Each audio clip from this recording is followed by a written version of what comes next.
I'm the man, yes, sir, that killed the bear barehanded so the people won't forget it. Getting money for our legal to drink. I care what a broke nigga think. Just like the pack of Lewis. Look, everything I do so cold. I can do this, both eyes closed. Too short, I stay on my toes. About that guap boy, anything goes. Help the bear if we outside. Help the bear if we outside. Still tipping, baby, nothing changed. We still grinding over here, yeah. Still sliding through my own lane. Shorty, nothing funny over here. Dallas rain everywhere around me. Dream to get money. Made it through the storm, living sunny. Dreams came true, now we eating. I got more dreams to chase, gotta reach them. Trying to put a team together like the Hunger Games. Everybody grinding because we all came from hunger pain. Lay Ill Kid at OneYoungsta, holding it down, bringing that StreetGeek and NERDSoul. What is up, my people? Today, all year, coming with another wonderful episode of, that's right, you best believe it, that movie review, yo. Talking about Marvel's Eternals, all right? I'm not by myself. I am joined by an amazing, stately young gentleman right over here. He has been the reason that we have seen the smash hit Pac Sampson. I present to you Jason Reeves of 133R. Thank you for having me. Yeah, man, it's good to have you up in here, yo. You know what I'm saying? Yeah, I'm glad to be here. If you could, real quick, let people know what 133 Art is. 133 Arts is a comic production studio, essentially, and comic media entity, I guess. You know, if we were, if that is a thing. Right. Create mostly comics, and then we want to move into other forms of comic media like animation, movies, novellas, whatever, games, all kind of stuff. Okay, cool. This what's up. Are there any notable titles you would like to shout out? Because I got some. I can shout them out. You know, they got some hits. Oh, okay. You shout them out. Let me see what you do. Right. What do you know? Kid Carvers, because I got, I'm kicking the truth to the young black youth. All right. So Kid Carvers is these two kids. They're using science to do cool stuff. All right. And figure out issues in their neighborhood. All right. Then you got Pac Sampson. All right. You also have One Nation. This is the name for the kids. That's for the bigger kids. Don't be reading One Nation to no kids. An interventionist superhero story about a guy named Paragon. Yeah.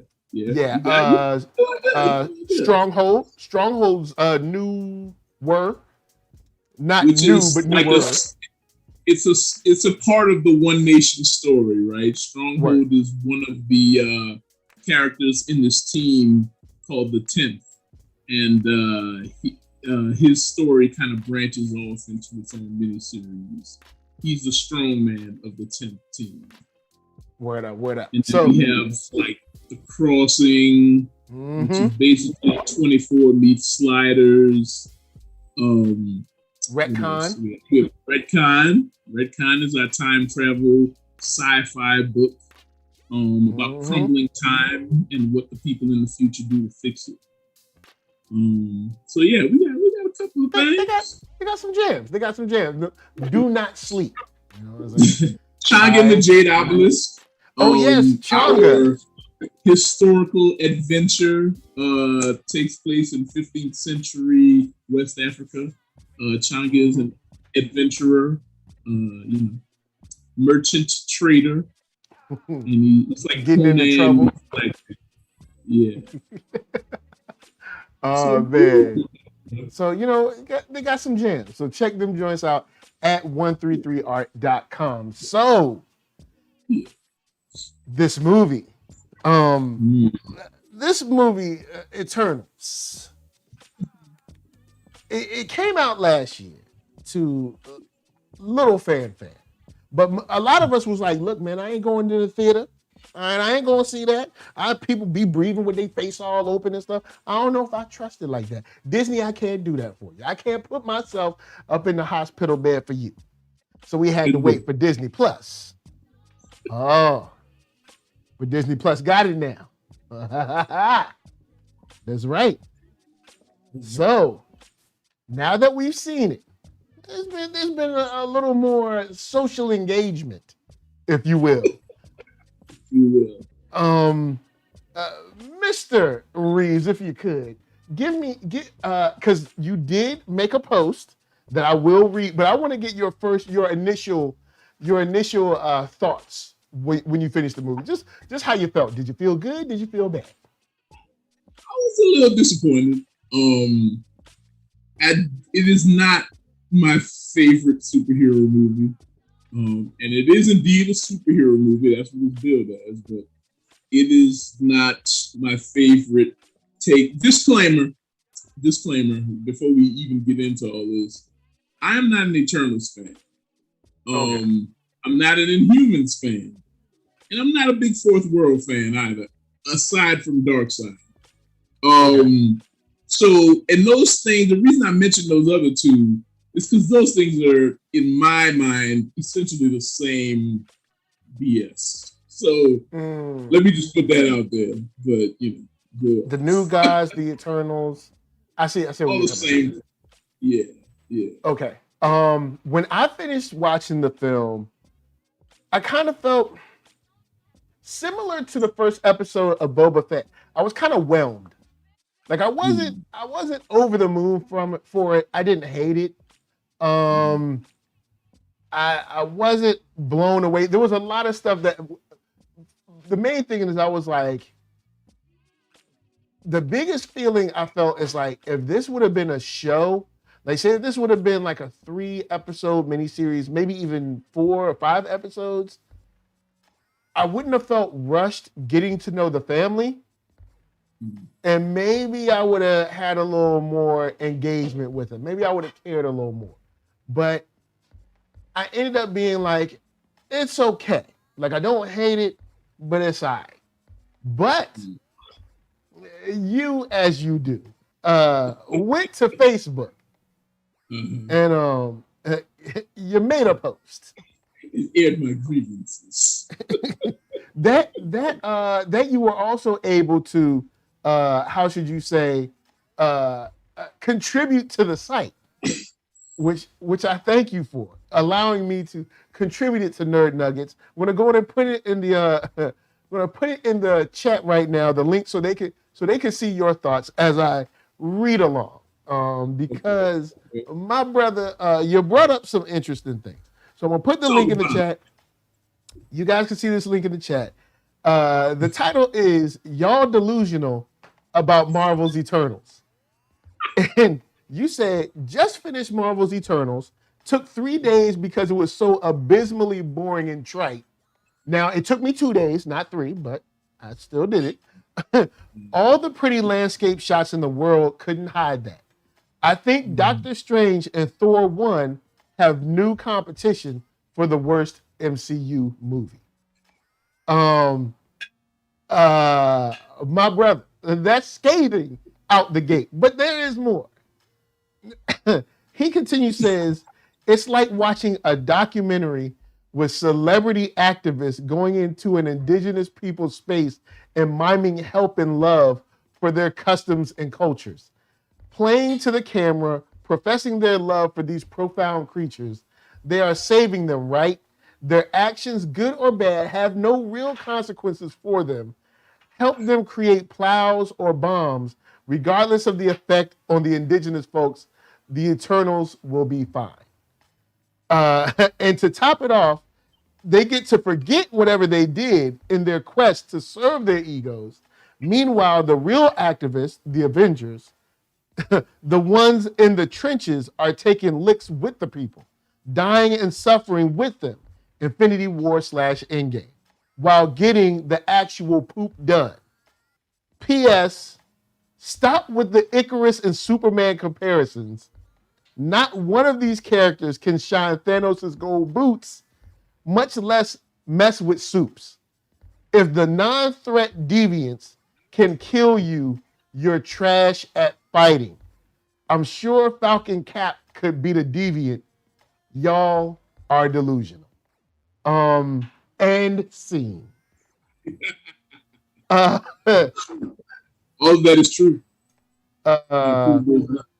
Yeah, that is true. Now, Blurtish comes in and says Thor 2 is way worse than Thor 1, which yeah, I'll give you that. And Iron Man 2 is bad too. But I'll let you have Thor 2. I'll let you have it. I in the moment, Thor 1 is just it's just another boring one for me. Me, Mike. But yeah, go off on Thor 2. I don't like that one either. I do not disagree. That's what kind of made me whelmed about it. I did feel their kind of like family connection, but it seemed like for all of the, like they love humans so much. Oh, I love humanity so much. I love. It seems like it was just more of a job for them. And you know where I'm gonna go. You know where I'm gonna go in a second, but it seemed like just a job for them. Now, of the jobs to do, you got Fastos, who I bought Fastos' toy. I bought Yasuke's toy and Fastos because it is rare that you see a black man with that skin tone as a toy. So I bought them. Now, since I bought them, here's my issue. So you the engineer, right? You complaining and crying about some war? Did you seem to miss 500 years? It's something that's still going on right now that you might have been able to build something to help a brother out? Like, are you kidding me? But it's more important for you to have my little home life. Oh, me and my kid. Oh, I'm all right. You are the bougie, rich black family that act like, yes, you are the bougie, rich black family that looks down their noses at other black people because they didn't get the opportunity you got. You should be ashamed of yourself. For shame. His old man wasn't black though, right? Well, yeah. So yeah, okay. So they weren't like a black family, but he's a black man in a diversion family. Whatever it is. I'm just like, you was here all this time. You ain't did nothing. So this one of my problems with the black Marvel characters in general. Like, true. Why don't they want to hang with each other? Like, why do they need like a white buffer? You know what I'm saying? Like one dude hangs with like Captain America. You know what I'm saying? One dude hangs with Iron Man. Like, yeah. I kind of would. You think when they found out that there was another black dude? I'm turning off my ring up for a second. You think when they found out there was another black dude in their line of work, they'd be like, yo, let's hang with each other, right? Like, yeah, because when you be at work and somebody new black come in, you be like this, you be like, you know what I'm saying? You give them the nod, yeah, you be like, okay, I see you. We gonna chop it up in the parking lot right here in the job, you know the deal, but in the parking lot we gonna get up. You might not even vibe, but you give it a chance though. You give it an opportunity. Like, and then you find out, okay, so you and I work at the airline, and then I find out you from Wakanda. You know what I'm saying? Yeah. Like, and we can get there for free. Let's go hang out in Wakanda. Man, like, what's up? Like, what's up? Like, why don't they hang in Wakanda? Fastos, I'm like, why Fastos never went to Wakanda? He could have. They spent a lot of time in Mesopotamia and and sort of places that look very similar. I feel like too. Like it's almost like, man, why we have these similar old school landscapes to tell a story when they could have went to all these varied places, right? I feel like, and not to say those places aren't culturally varied, but they do have like a similar tone to them. I feel like, yeah, they have there's a level of sameness to their look. Right, and I feel like, and there's also a level of like, I don't know, indigenousness that we're used to seeing. So I feel like that's why they pick those places. Yeah. But why not go to 15th century Wakanda or whatever and help them develop vibranium? You know what I'm saying? Or just kind of speak to that as you pick the black dude for the character. So why not, put that into the narrative? Like, this dude, if they're there to infiltrate us, then why are they all these different nationalities, but they don't interact with their own nationality? That's a weird story choice to me. Yeah, and the thing that I think was the strongest about this, which is why I would have liked a maybe 5-part miniseries, maybe like 45 minutes a piece or something like that, is because when the family got together, their interpersonal relationships, I enjoyed that. Like, I liked them fussing at each other over stuff that was old or had been 1,000 years old, or their choices they're making and things of that nature, and how they see humans or how they see love or whatever that is, or how they think humans should be protected or whatever. I like those conversations between them, but it seemed like that part was rushed so much because it was like, hey, look, we got 8 people and we got 2 hours, so look. Well, I think if they didn't have like these long, pretty landscape shots and kind of like, a lot of the movies, them staring over some kind of cliff, like, pontificating about humanity. Don't tell me, show me that they're in love. Show them doing the work. Show them creating the Salvation Army, or show them creating, I don't know, some kind of outreach program and being with the people. Right. They're never really with the people. And I feel like if you're not gonna go the full thing and just be like, so the Eternals came and they helped create technology throughout history, the whole thing. If you're not gonna, and I understand they don't necessarily want to say that because then they're gonna have to keep up with that, and it retcons a lot of things. Retcons a lot. But I mean, so we have the Eternals, what we need Tony Stark for. But like, we got Faithfuls, what do we need? Wakandans for? What do we need? That kind of stuff. But I feel like they should have made a decision. Are we going to lean into this Eternals thing that they helped humanity and essentially created humanity as it is now? Or are we going to say it, they dipped in and dipped out? That kind of thing. And I mean, Big Pain says, how doesn't Nick Fury know about any of the Eternals? They were kind of sloppy at hiding their identities. Right. How do they know that about deviants? Deviants are like jumping out of water in random places, attacking people. Like, how didn't S.H.I.E.L.D. know about that? So also, let's talk about our villain. Okay, so the twist, which I enjoyed, because the whole time I was thinking they were setting up the mind control Druid to do this. Because he controls minds and stuff. So I'm thinking, Druid going to be the plant or whatever. So he wasn't. So, okay, cool. You turned it. Okay, all right, I see you. So I was like, cool.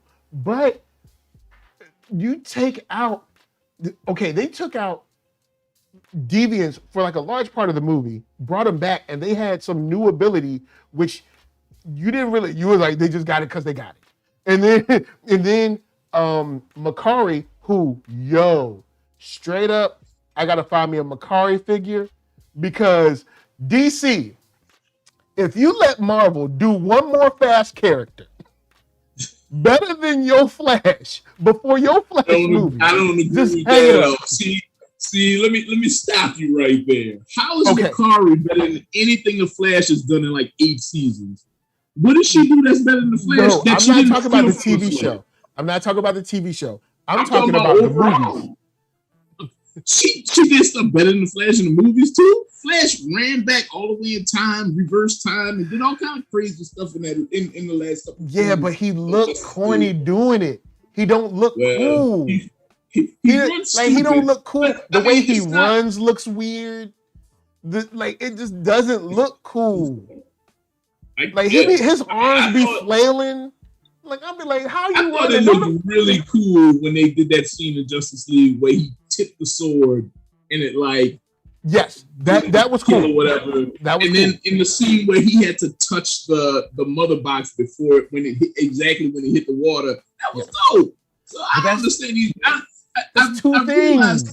Weezy said something. Lil Weezy said something a while back. Lil Weezy. Weezy said something a while back that really resonates with me, especially when a new Marvel film comes out. It's not what's hot.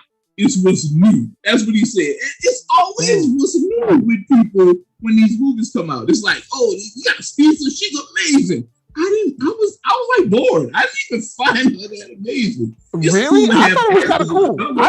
I was digging what she was doing. I was like, but they also took her out of half the movie. Like you'd be like, oh snap, she's still here. Look, I love how. Let's take her out the movie and focus on Angelina Jolie just like staring into space. And then when you get to the end, like, oh snap, I forgot, old girl been here the whole time.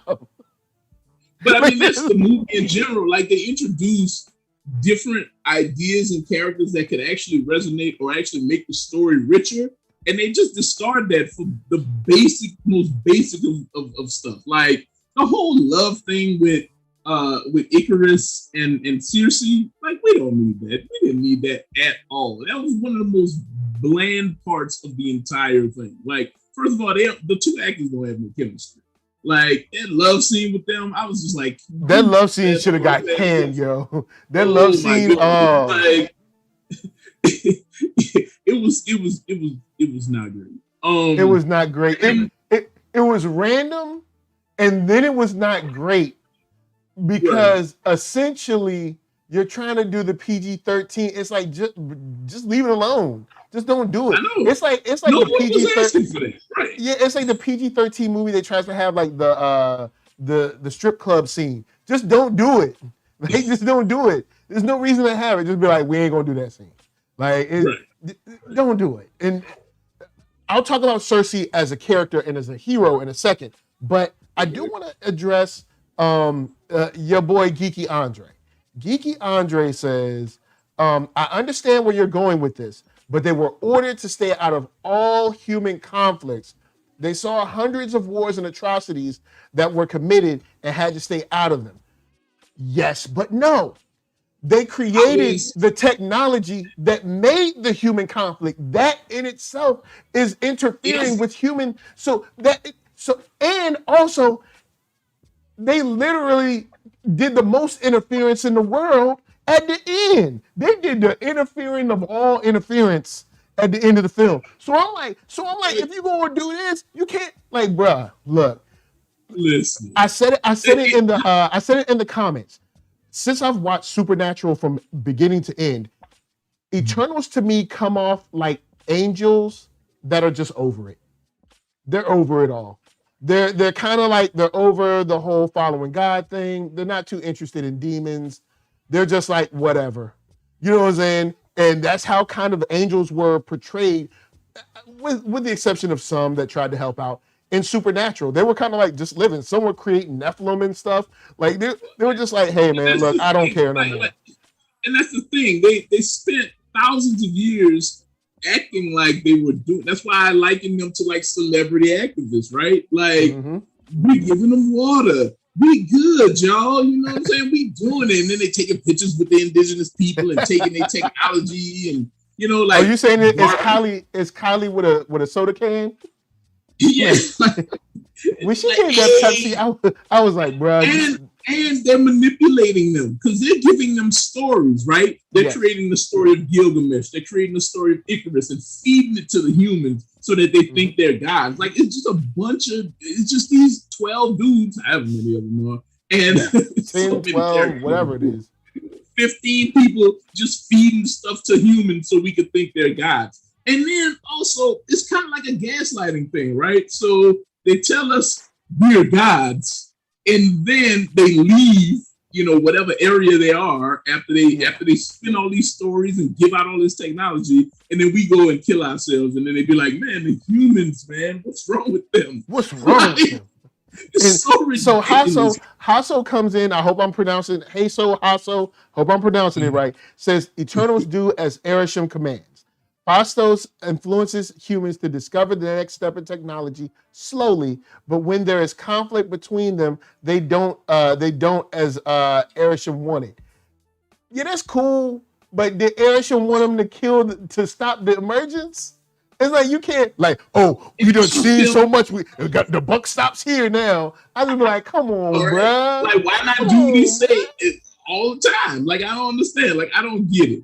And also, did Erisham tell him to fall in love with each other and have all this infighting with each other? Like, at some point, however many thousand years ago, Druid was like, this is ridiculous. Like, the rest of them was kind of cowards, in my opinion. Like, even Hasso says later Fastos explains the reason they're not asked to interfere is because letting them get into war makes them advance. Yeah, I know what you're talking about. I get it. And at that moment, I was like, yeah, but giving them technology is interfering in itself. Unless you want to be like, okay, so the only way you can interfere is by making them get stronger to kill each other to advance. Maybe that's it. What I'm saying is this wasn't none of them ever asked, like, none of them were ever like, hey man, this is kind of weird. It's not a hard plan to figure out, is what I'm saying. It should take 7,000 years for you to be like, you know what? This don't seem right. Oh yeah, and we're heroes, by the way. Like, my whole thing is this is not a superhero story. There's no way you can make this a superhero story. And I feel like it's created like the architects of this story, the writers, the director, what have you. All right. It seems like they don't have a good grasp on our thing, on superheroes, right? So they come in, and I'm gonna say this is a Academy Award-winning director. I'm assuming 9 times out of 10, there's a sort of pretension, or there's a sort of hierarchy where I know a little bit more about making movies. You know, these superhero movies, I'm gonna elevate them, and I feel like that's kind of the vibe that was going on. And if you don't get superheroes, if you don't get why they save the world all the time, and that's a part of it, then you don't get the basic bones of a superhero story. And I think, and sadly, not only superhero stories kind of derive from stuff like Gilgamesh and Icarus and Hercules and stuff like that, and Anansi and stuff. So you need to understand the lore of saving people, the lore of inspiring people, right? And these are not inspirational characters at all. I didn't feel anything for any of them, I want to say. Druid might be the only one that I kind of like, and that's only because he was like, forget this. Yeah, because Druid kind of felt from the beginning, he's like, yo, we're full of it. Like, Druid was one, like, look, on the real, let's be honest, we're full of it. We're here with all this power, and like, we're full of it. Like, everything that we're doing is just, it's just extra and pretentious just for the sake of. We're playing, and I don't understand. Okay, so you love humanity. Like, Kingo is like, I love humanity. Like, you even have like a human dude following you around. He knows you're a god or whatever. And then you decide, but wait, Erisham's right. Why is Erisham right? Because billions of lives will be saved if we kill billions of lives. That makes no sense, right? Like, the billions of worlds that Erisham might create are at stake now. Like, that's such a dumb state to me. Because it's like something that Erisham sold to them that they never sat down and thought about. Oh, well, what about the billions of lives he's making? It's not. Do you think that Erisham cares about creating life? No, he cares about creating celestials. That's what he cares about. Like, these people are inconsequential. So I'm starving, but all the hamburgers that Erisham might make, I must throw away this hamburger I can eat. So keep this. Billions of burgers he might make might be more tasty. Therefore, we can't go along with this. And then Big Pain says, another thing, all of the Eternals survived the Thanos snap. None of them were affected, which goes to the statement that you made about the Avengers doing the real work. I like how you said that, because it's true. You have these heroes in the Eternals that they're essentially removed from any real pain. But then you got the Avengers that's like actually doing the work. Like they're losing people. They're facing they're facing consequences. Facing criticism from the world. They're having to go into hiding or go in front of Congress and tell them why they messed up and all kinds of different effects of them trying to save people.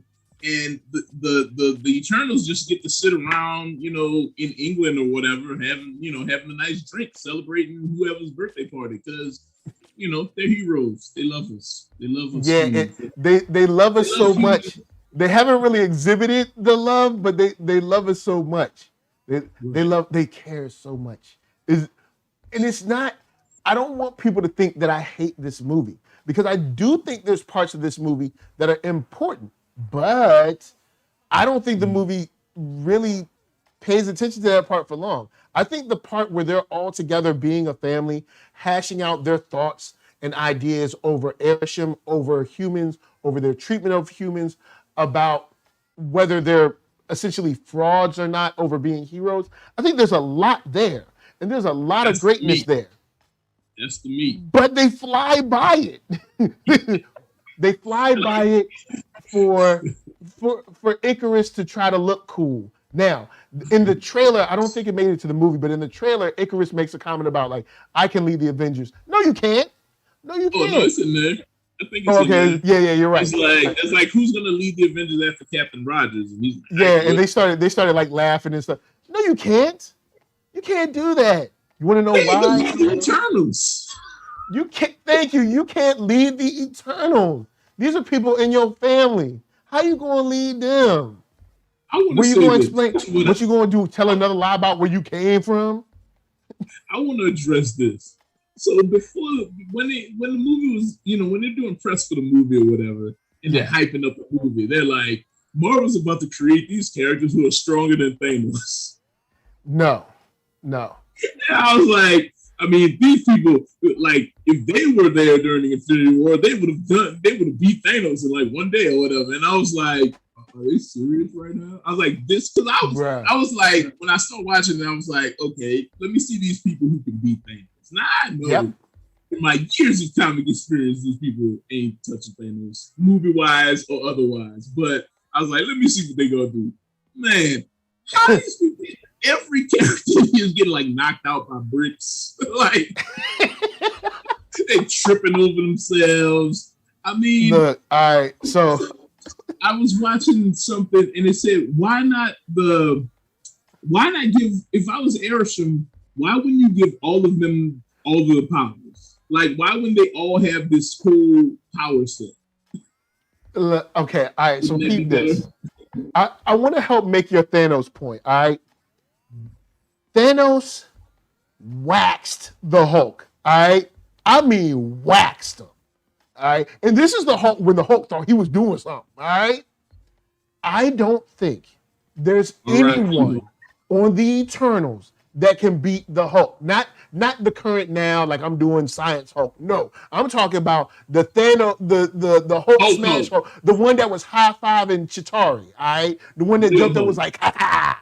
You know what I'm saying? The one that was slamming people, you know what I'm saying, ripping things apart, that Hulk. I don't think Gilgamesh couldn't take him. Sassy couldn't take him.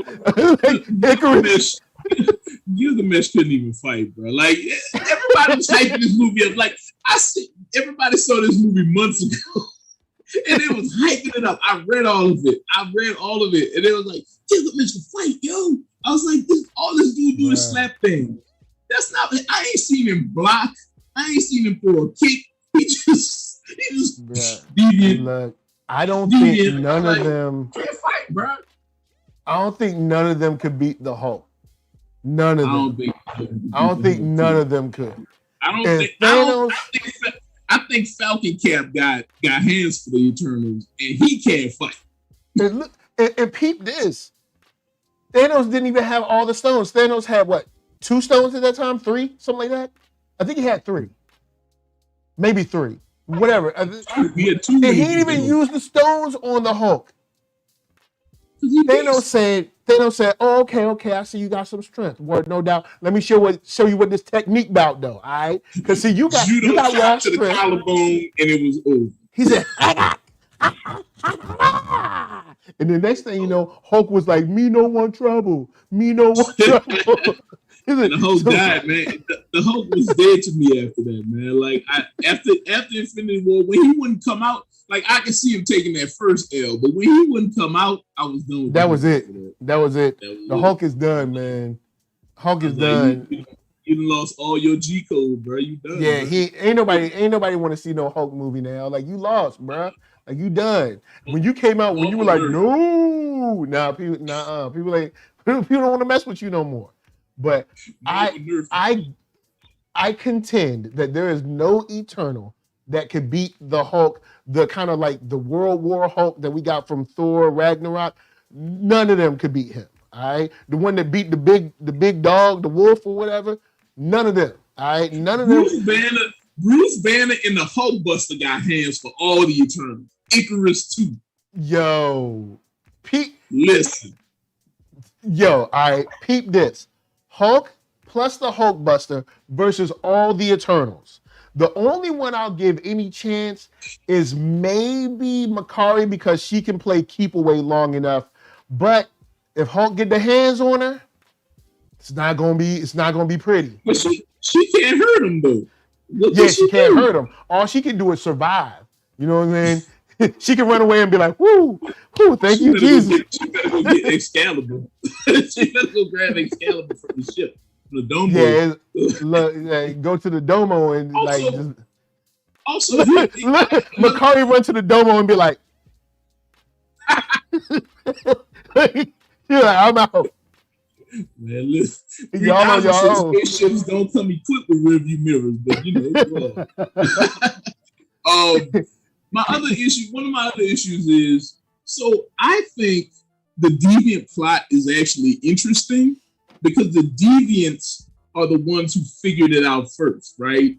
Yeah. Like they started gaining some kind of knowledge about what they were, and when they started sucking power from each Eternal that they killed. I think the deviant storyline, especially since they can take powers, the Unimind or whatever, should have been something that derived from them figuring out the deviants, right? Yeah. What was his name? Crow. And Crow should have helped the deviants rather than just killing them all the time or destroying them, because they were pawns as well. I thought that's where they were gonna go. And they just dropped the deviant storyline. Like, okay, we're done with this deviant stuff. It's all about, I forget what the Celestial coming out of the ocean's name is. Titus, Titicaca, whatever his name was. The point is, they just dropped the deviant storyline. And I thought that was sort of their best ace in the hole to bring the story home to a close. And again, the mechanics of superhero stories, regardless of if some people write them in a stale way, you can add stuff and subtract stuff to it to make it still good and resonant. But I feel like they were so arrogant about this movie. Like if we show scenes of places and they're gorgeous, and we have the characters pontificate about how beautiful humanity is, but in like the most trite way possible, right? Like I kept waiting for them to say something profound and punchy, and they just regurgitate everything we already know, because humans can love, guys. That's why they're great. Well, how about because right here on Hasso says Druid can mind control them. LOL. Cosmic energy is super strong. It's stronger than some infinity stones, and you're talking about the Hulk. Okay, I see you want to laugh about that. Great. If you want to bring that into play, the Hulk breaks mind trances normally, naturally. Remember when he came to see Professor X? Remember? No, not even see Professor X. The whole school. He was like, where y'all at? If cosmic power is so strong, if cosmic power is so strong, then why is Kingo so damn weak? Thank you. If cosmic power is so great, why is Thena having such a problem with big dogs? With essentially big cosmic power snake is dogs. so great, then why is Sprite getting cracked in the head with a brick and being knocked out for like the rest of the movie? Come on, man. You're done. Like, look, your cosmic energy ain't looking that cosmic no more. I feel like Wanda could have handled these fools. Like, bruh, like Wanda would have rushed. I ain't even, I ain't even want to offend. But Wanda rep shop on these two. Yeah, like it wouldn't have been pretty. It's just, I like the evolution of, in general, but we don't get to see the evolution. It's just like, oh snap, Icarus set up Ajax and now they can steal their powers? Like, where did this come from? Y'all never told us this. Y'all never showed us this at all. Like, you never, or speaking of showing, when Ajax is talking to Icarus, like, I've seen them love, give us some B-roll of people working after a tragedy or sharing beautiful moments. Maybe she was helping rebuild after the snap, or maybe she was counseling people. I don't know. What does she do out there on that ranch? I don't know what's going on. Like, it was such an empty story of nothing. It does not resonate with me. Like, these characters. All right. Leonard Pig said, the Defenders from Netflix would have beat up the Eternals. All right, Leonard, come on now. Like, I ain't gonna do him that dirty. Iron Fist would have said, ah. Like, okay, now, honestly, let's be for real. Okay, outside of the super strength from Gilgamesh and Icarus, I don't think nobody got hands for Daredevil in that whole crew. No. And the only one, if the Defenders were to say, we got to take these people on, the only people we really got to worry about is Makari, because she's fast. Makari and Icarus. They ain't got the hands for us. I think Luke Cage can probably take a couple shots from Icarus because of the skin. So, I mean, Druid would have hit Luke Cage with the shotty though, because Druid is good. He's surgical with it. So he might have took out Luke Cage. Because Luke Cage hit him with a shotty. He passed out for like 4 days. But so he got to go to the beach and chill out for a second. Yo, why does Icarus have super strength and eye beams, but nobody else has super strength? Is that right? I guess everybody had to have their own and thing. He can fly. He got super strength and eye beams, but everybody else has like one power. Am I understanding that correctly? I don't. Yeah, like he gets like 3 powers, but everybody else get 1. So Gilgamesh get the super strength. He can punch people real hard. Then you get Kingo. He got like the guns, the cow. You know what I'm saying? Pew pew pew. And honestly, he can do a small scale Kamehameha or something. Oh yeah, he can hit you with the man. No, but so he can do a little baby one. Cersei can like touch things and turn them into, I don't know, dirt. I don't know. She can just turn things into things. She transmutes matter. Yeah. Okay. She really does is transmutes hate to love. Ooh. That's what she do. Makari's super duper fast. She don't do that. But good. Athena has the cool weapons that change into whatever she wants them to be. Druid can control your mind. So I think the plan of Druid controlling Erisham is actually a better plan, by the way. Yeah, but hey, look. Using cosmic power. Cersei had to be the hero. Now let's talk about Cersei. Cersei's not a real hero because she never takes charge of the plan. She kind of just goes with the wind after finding out. Like she kind of just I don't know if following, maybe not following is the term I'm looking for.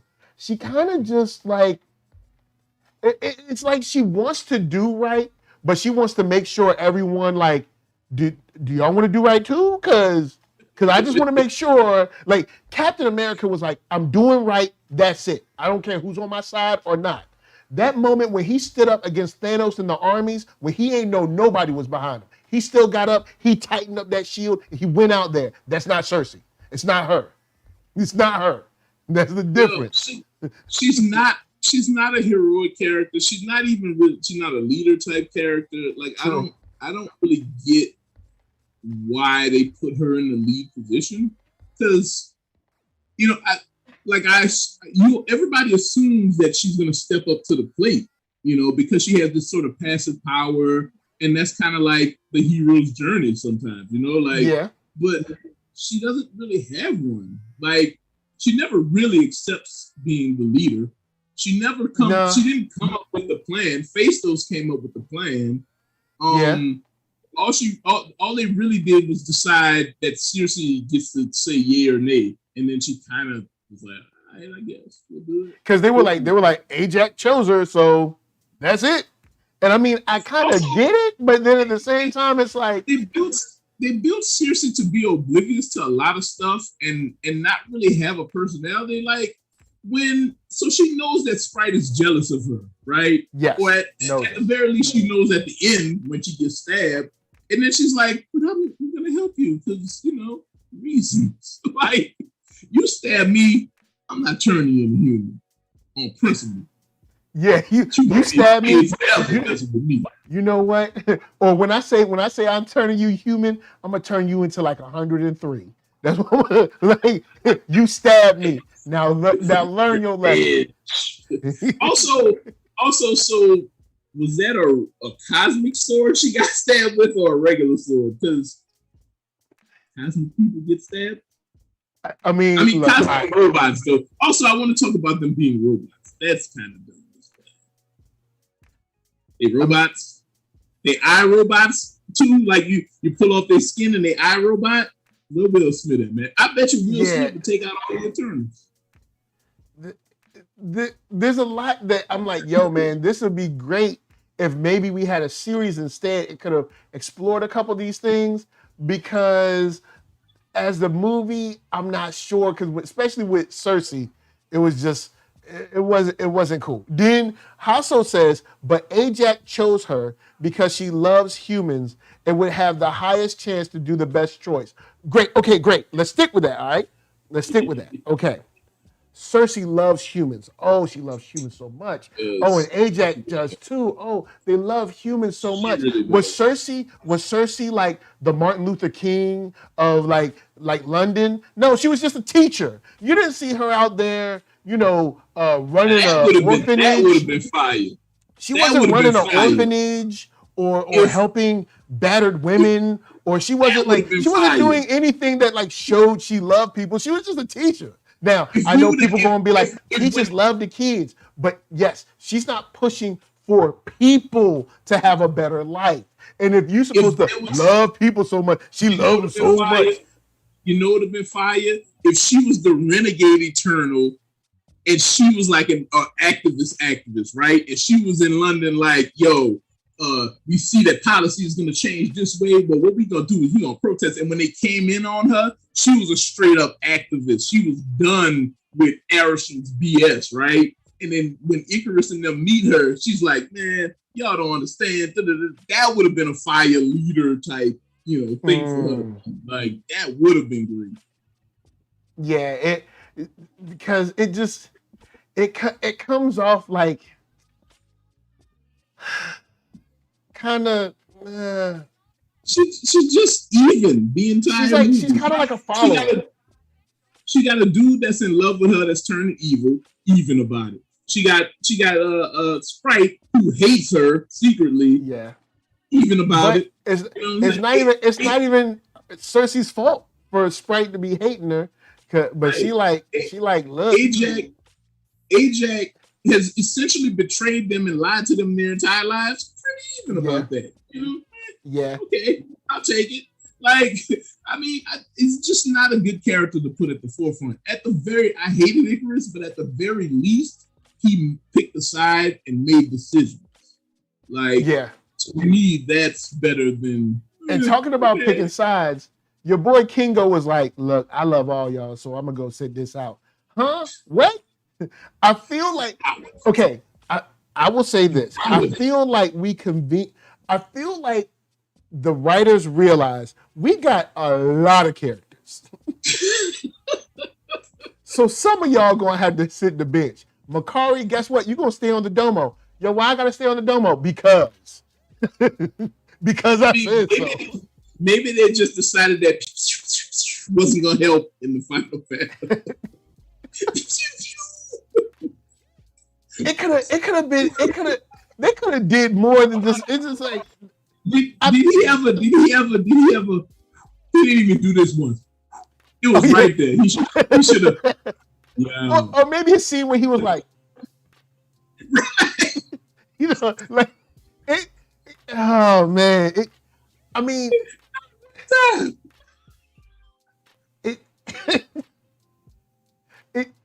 I think this would have really been a lot better as maybe like a 5-part series. 5-part series, we could have actually dealt with the family a little bit more, showed them loving humans. Love is a verb. It's something you do. Not something you talk about, we never see you do. Now, Hasso says,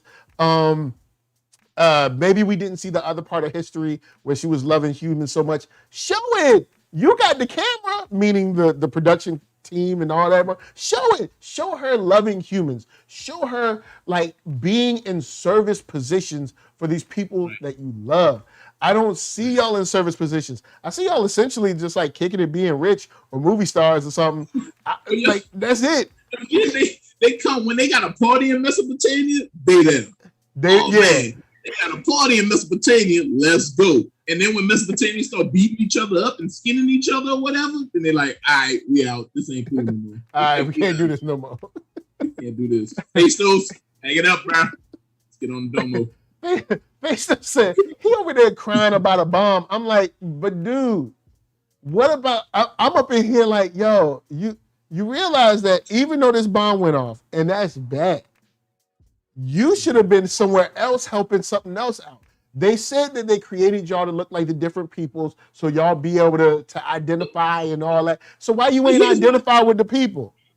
5,000 years prior, your homeboy, your brother, Druid said, these people, what we doing is making these people fight each other. 5,000 years earlier.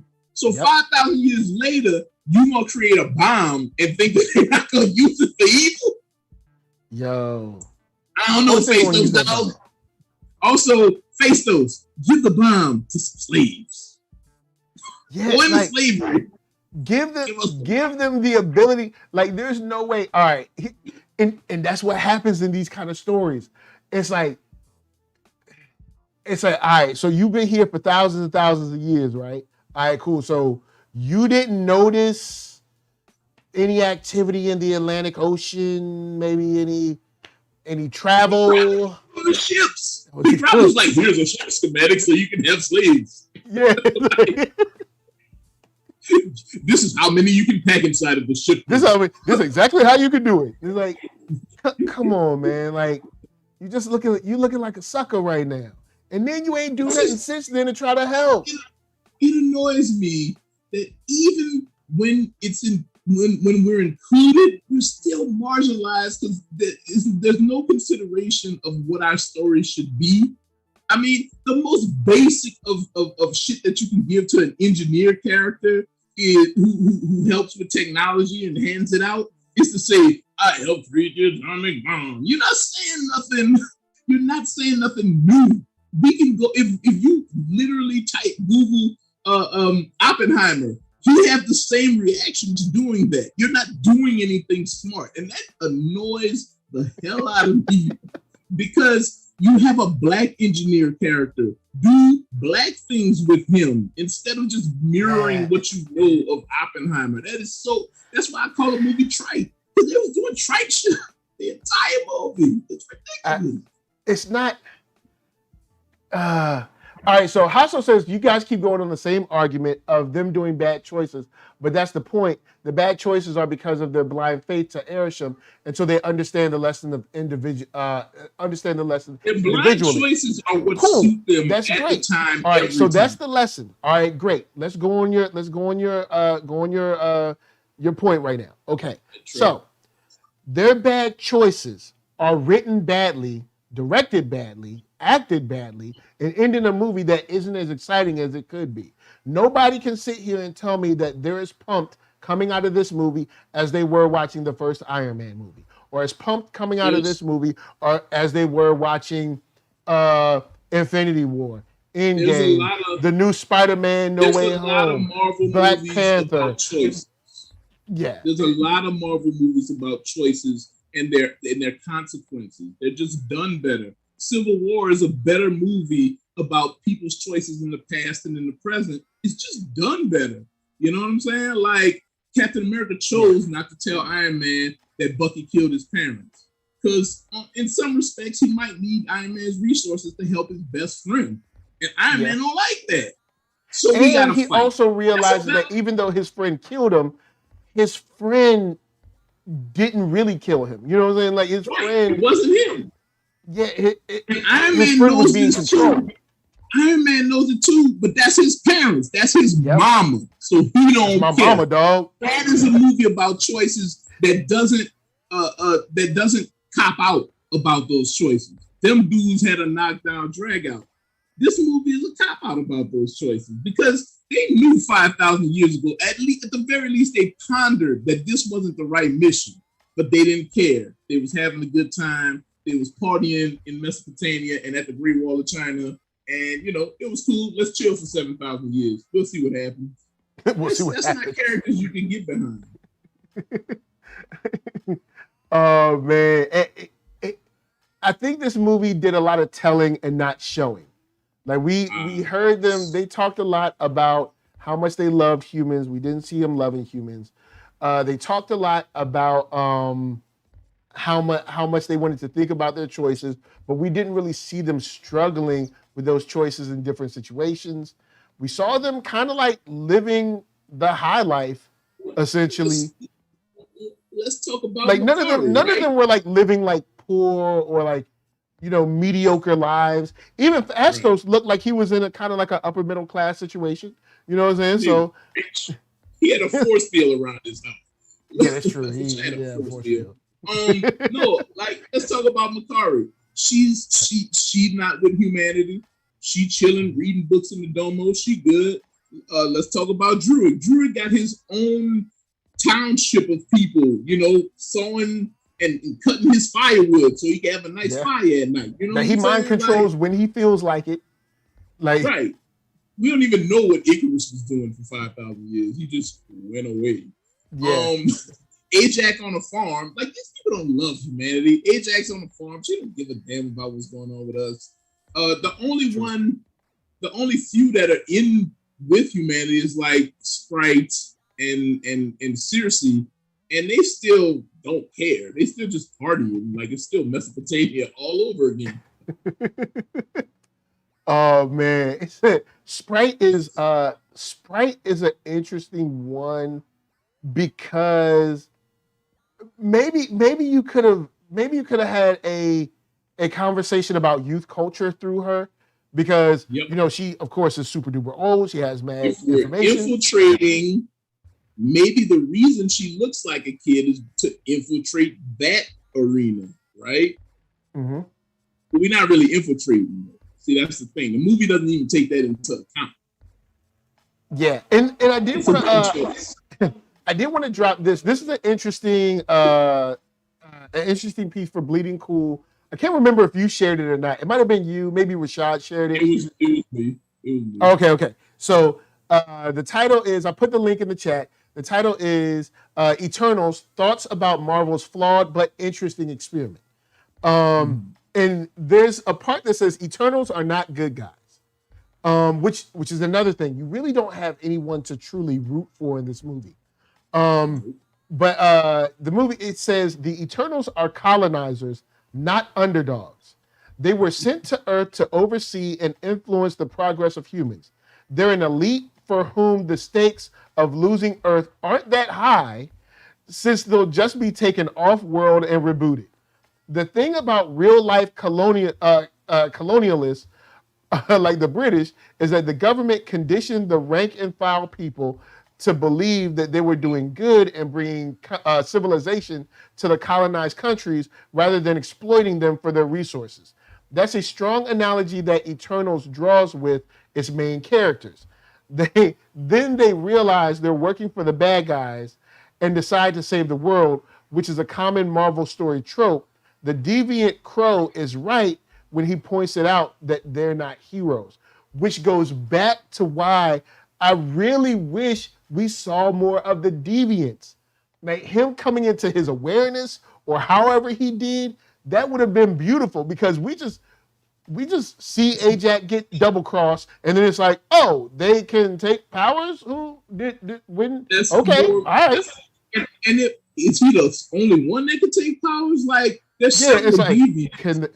and then can take them and then give them to other people. Like, it's just like, But I'm like, that would have been great to like learn about. No deviant has ever tendril stabbed people before. Like, yeah, I agree with you. Like, and they just threw that was some good meat for the story, and they just tossed it, man. They were like, whatever. They was like, all right, well, whatever. Then it goes further and says, there's also a class bias in the movie. The Eternals assimilate into society by taking upper class aspirational lives, elite jobs, well-off lifestyles. Even Sprite goes to private school. They're immortal, so they get to be rich and aspirational. Druid rules over a small township of mind-controlled subjects. Cersei, or Sassy, has a cushy job at the British Museum. Ajax talks about saving the humans, but as if they're pets. The flaw here is that the Eternals don't make for a very sympathetic protagonist. Their attitude to humans throughout the movie is paternalistic at best. And that's why I said they kind of remind me of the angels on Supernatural. Kind of like, oh yeah, I mean, yeah, I'm a good guy. Sort They're of. aloof about it, and they find out that they've killed millions of worlds the same way, and for some reason, Earth is the where the line is drawn. You know what I'm saying? Like, true.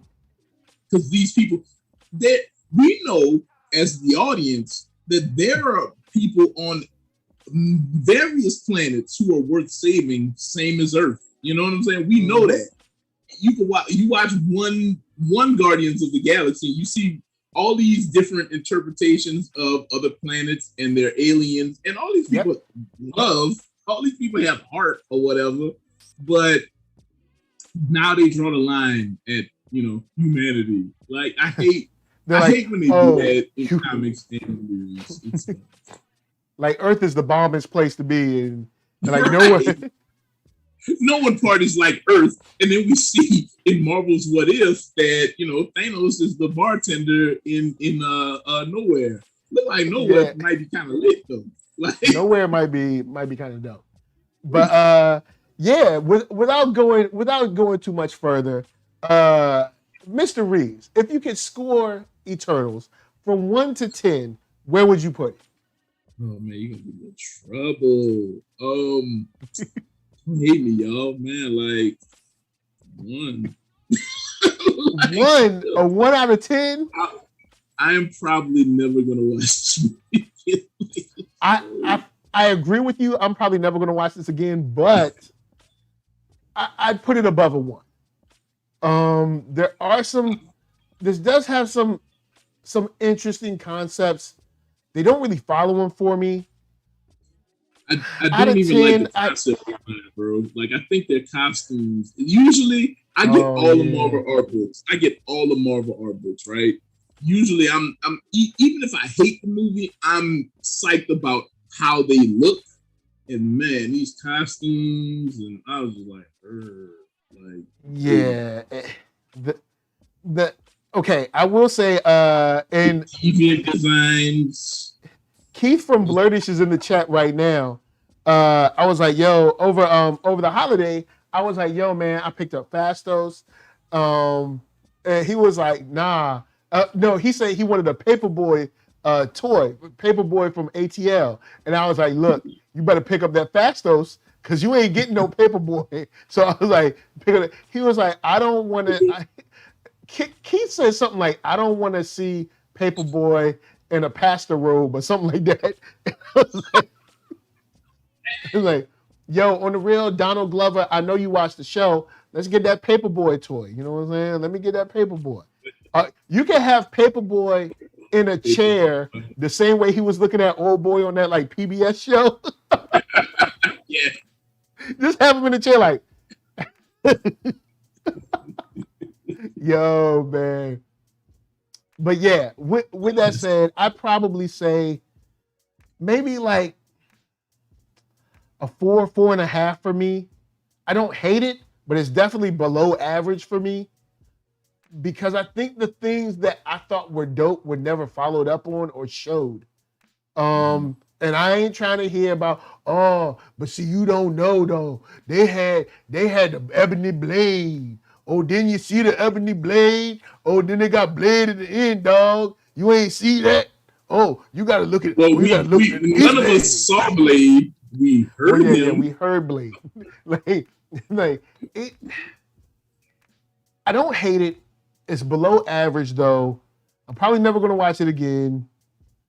But as Marvel does, watch Marvel make a TV show next year that like provides more context where you like, all right, let me go in and watch this one more time to see if I can pick up. Like, you know they're going to do it. You know they're going to make a show next year where it's like, oh, dang, I got to go watch minute 35 of this to be like, oh, okay, I see.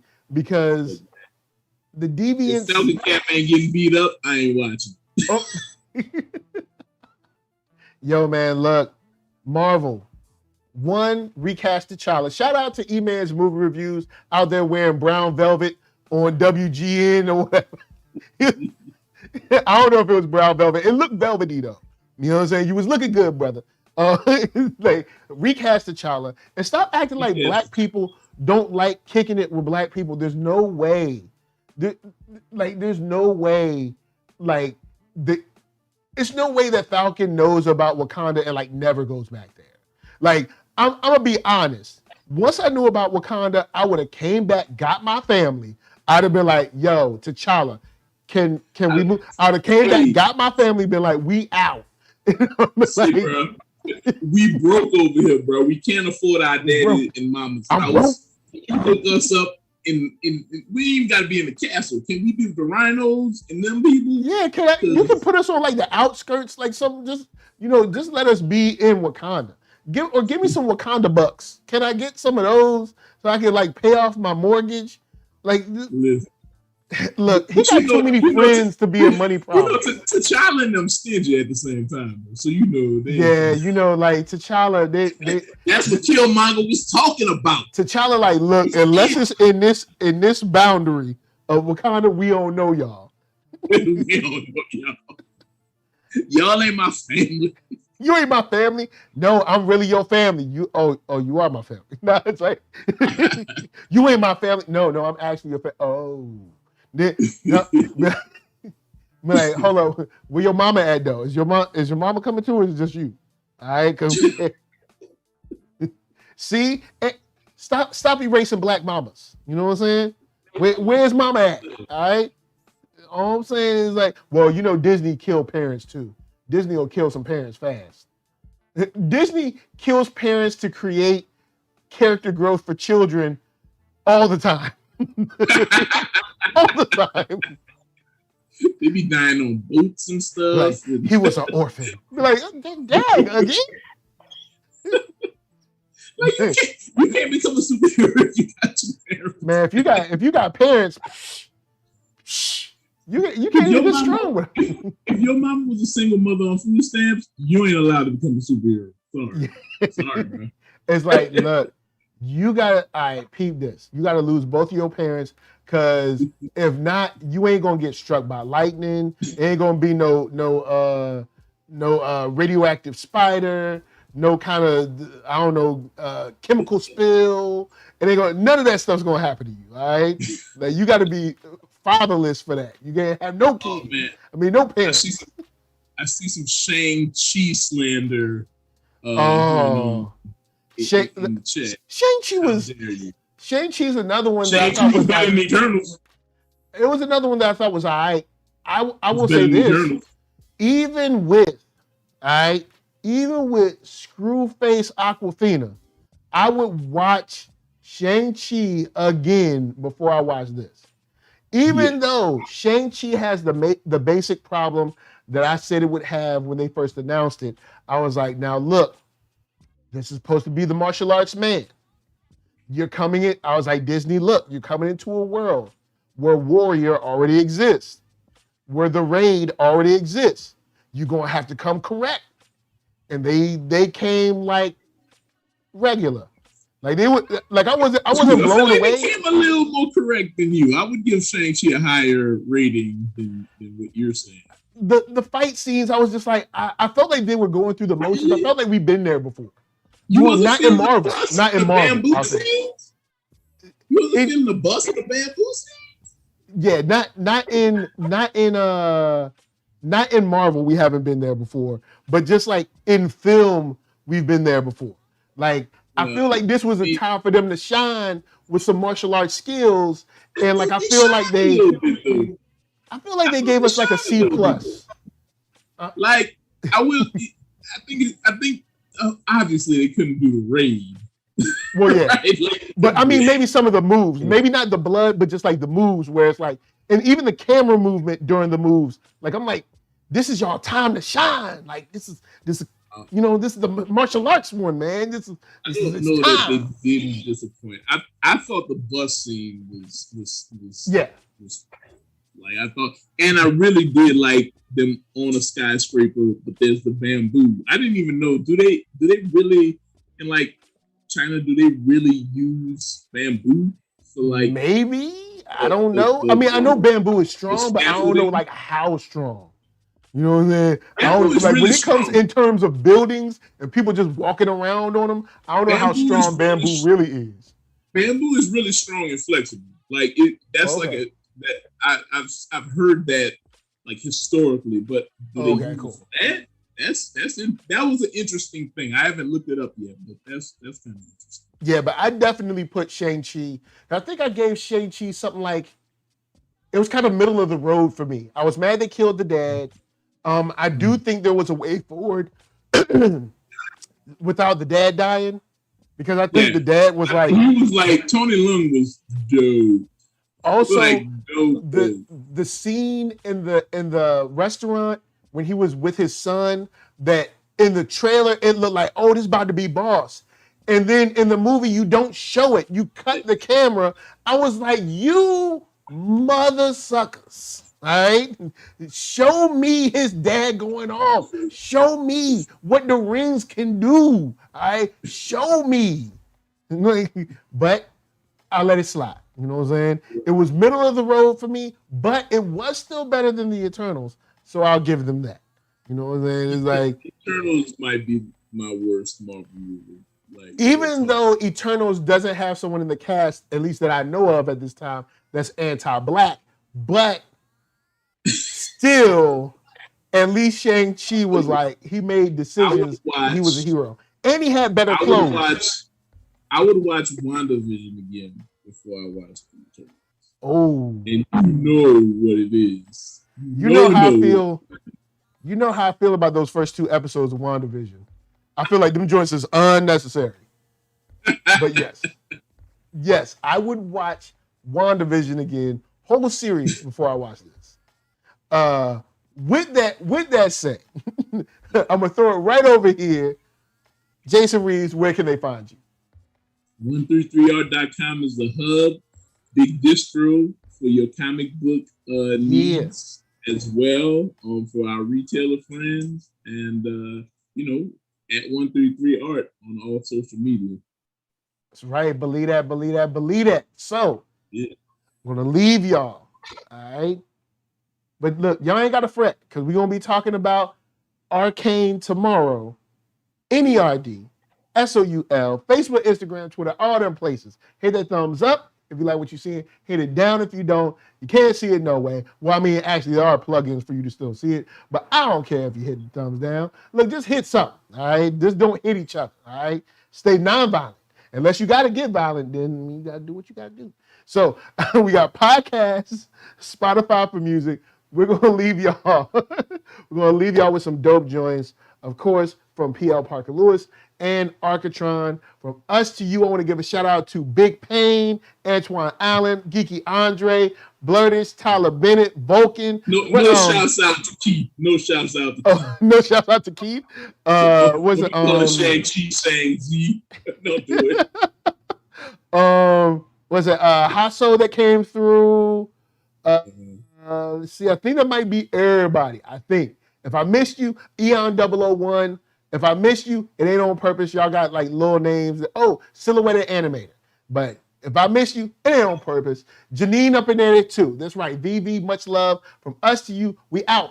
Peace. And look, if you say you love somebody, you got to show them, all right? You got to show them. You know what I'm saying? Love should have brought you home last night. Show your love. We out. Peace.